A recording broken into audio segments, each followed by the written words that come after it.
When the first settlers landed in America, it was a vast, unexplored wilderness. Trails soon appeared, of course, and eventually became tracks or wagon roads during the westward expansion.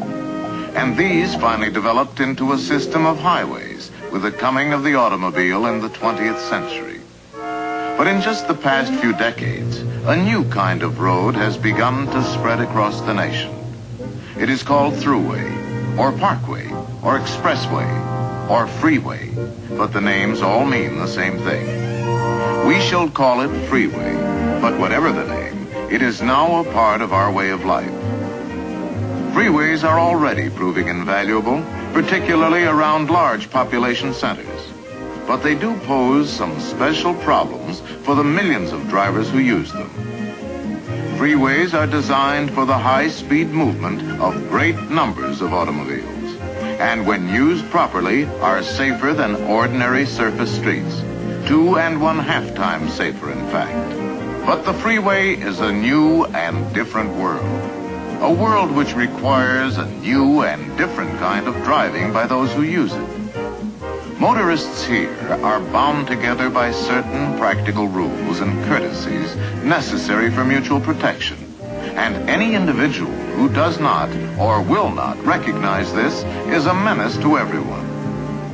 However, such drivers can usually be separated into certain types, which can be illustrated by a few rather extreme examples.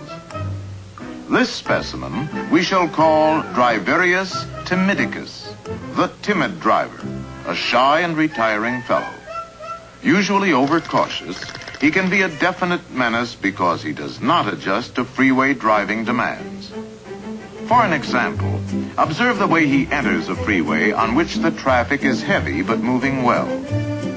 Mr. T proceeds carefully along the entrance ramp, which of course he should do.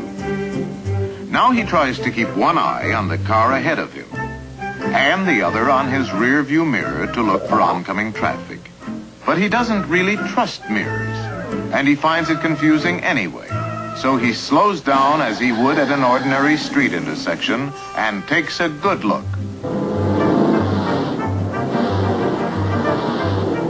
The spaces seem very small. So, again, as he would at an intersection, he stops to wait for a big opening. This often comes as a surprise to drivers behind him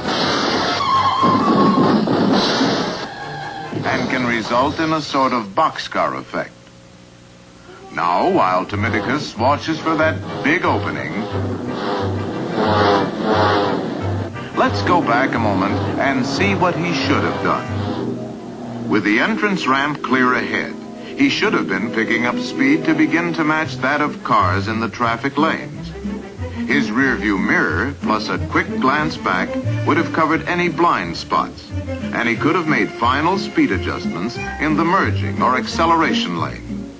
Now, showing firm intention, he would need only a slight change in speed, faster or slower, to slip easily into a small space. Also, the driver behind is now able to be courteous and let him in. But getting back to Mr. T, he has increased his own problem enormously by stopping unnecessarily. To go from a full stop to freeway speed, say about 55 miles per hour, would require over 500 feet, roughly twice the length of a football field, before he can merge safely. And Mr. T must start at precisely the right instant, or the gap will close too quickly, and he will be in danger of a rear-end collision. The approaching driver will be forced to slow down. And this can mushroom into a chain reaction, causing the boxcar effect again, this time far down the line of traffic. But again, what about Timidicus, who at last finds himself on the freeway? High speed makes him nervous and apprehensive, so he drives slowly. If he keeps to the right and doesn't go too slow, this causes little real trouble. But all too often, he strays into the fast traffic lanes. Mr. T, convinced that people shouldn't drive so fast anyway, believes he is driving safely and has no idea that he may be creating a problem. But now, drivers behind him are forced to slow down quickly to avoid a collision, or rapidly change lanes, which causes others to slow down.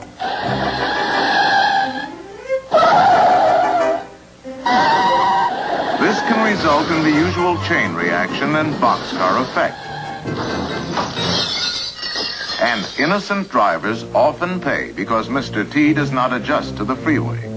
The delay and confusion that follows invariably frays nerves and tempers and reveals another freeway menace we shall call Motoramus fidgetus, the impatient motorist. Gall dang people that camp on the freeway. Come on, get going. Members of this species are usually excitable.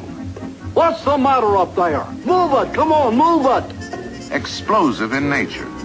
Get a horse. Or highly competitive in spirit. Oh, yeah? Well, the same to you, Buster. Mr. F usually displays an avid desire to get ahead, and when free to do so, is an habitual lane changer. Of course, a lane change is sometimes necessary, and when it is, a signal should always be given first. Next, a quick look to cover the blind spot. Then speed up and move in well ahead of the car in the next lane. Freeway pros will cooperate by dropping back a bit, for they know that courtesy is a practical rule here. But Fidgetus, in his impatience, will cut sharply in front of other drivers, forcing them to use their brakes. The same chain reaction often results. And Mr. F's progress can sometimes be measured by the path of destruction he leaves behind. But Mr. F occasionally finds himself unable to pass the car ahead. And now, in irate frustration, he is apt to move up bumper to bumper, regardless of the speed. Come on, get going, get out of my way. Unfortunately, Mr. F doesn't realize he's driving a potential engine of destruction more powerful than the largest battering ram ever to breach a castle wall. To explain, let us pause a moment, return him to his car, and see some freeway facts of life. Let's say Mr. F is traveling 60 miles per hour. A figure equal to about half the number of miles per hour added to that number gives the speed in feet per second. Thus, at 60 miles per hour, 90 feet is approximately the distance Mr. F's car travels in just 1 second. On a football field, it would move about 30 yards every second and go from goal line to goal line in just over 3 seconds. But now let's go down to the field for a little demonstration in which Mr. F himself is the subject. As he watches the scoreboard, a signal suddenly flashes. Now let's see what happens inside Mr. F. First, his eyes receive the signal and transmit it to certain centers in his brain. There it is identified, analyzed, calculated, and computed.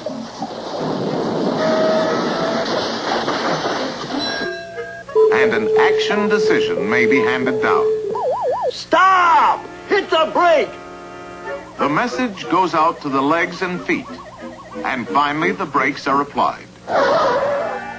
If we run through it again with a stopwatch, we find all this takes about 1 second. Stop! Hit the brake! Now, if Mr. F crosses the goal line at 60 miles per hour just as a stop signal flashes, he will travel a minimum of 30 yards before he touches his brakes. And even with good brakes and dry pavement, he will still cover another 70 yards to the opposite goal before finally stopping. So, Mr. F was actually preceded by a sort of danger zone made up of his reaction distance plus his braking distance. Now, imagine he's on the freeway, a bit behind and to one side of a car identical to his. Let's go to slow motion and suppose that for some reason the leading driver decides to stop and applies his brakes here. Mr. F reacts as soon as he sees the flashing taillight ahead, but he cannot apply his brakes until here, past the point where the first driver began to stop. The braking distances are the same, and Mr. F comes to a halt this much farther along. Obviously, had Mr. F been in the same lane, there would have been a jarring rear-end collision. And possibly even others. When behind another car on the freeway, drop back as speed increases to allow for reaction distance. Under good conditions, the usual rule of thumb is 1 car length for every 10 miles per hour. 60 miles per hour, 6 car lengths. When road conditions are poor, make it a bit more. Now, back to Fidgetus. Does he drop back as speed increases? No. He's still bumper chasing. Is he alert to movements several cars ahead of him, anticipating possible emergencies? No. He's left himself no margin of safety because he... watch it! Not now! Look out for the car ahead! It's stopping!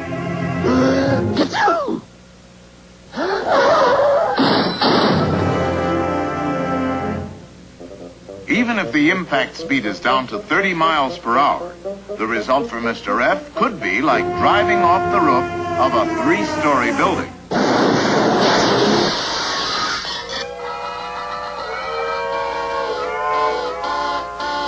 Last but not least, we have the annoying type, called Neglectorus Maximus, the inattentive driver. Often Mr. N is simply hypnotized by the drone of traffic and carried off to dreamland.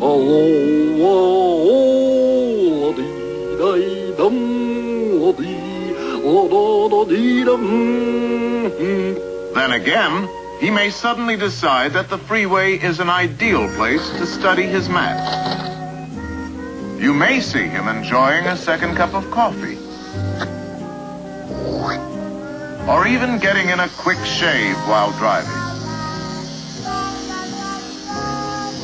Of course, his favorite pastime is conversation, especially with someone in the back seat. Yeah, just picked her up this morning. Flat out, she'll put down anything on the road.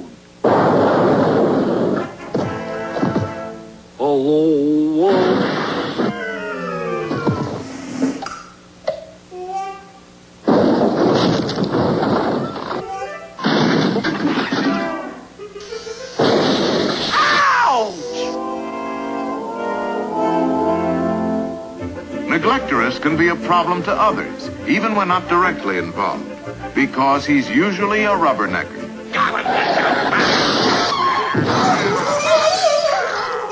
And if some mishap slows traffic on one side of the freeway, he will jam the other side simply by being curious.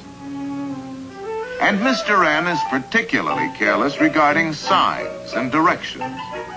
Thus, he is usually almost past his exit when he notices it, has to change lanes quickly to make it, and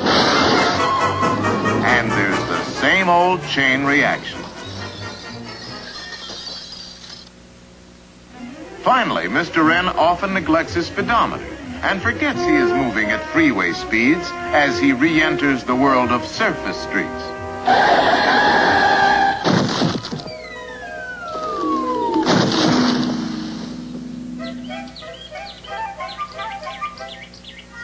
Hush up.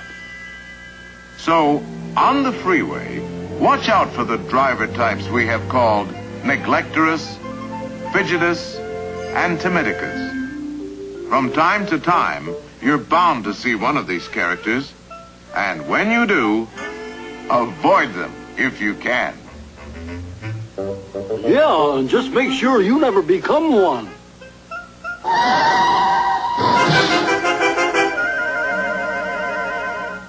You see what I mean?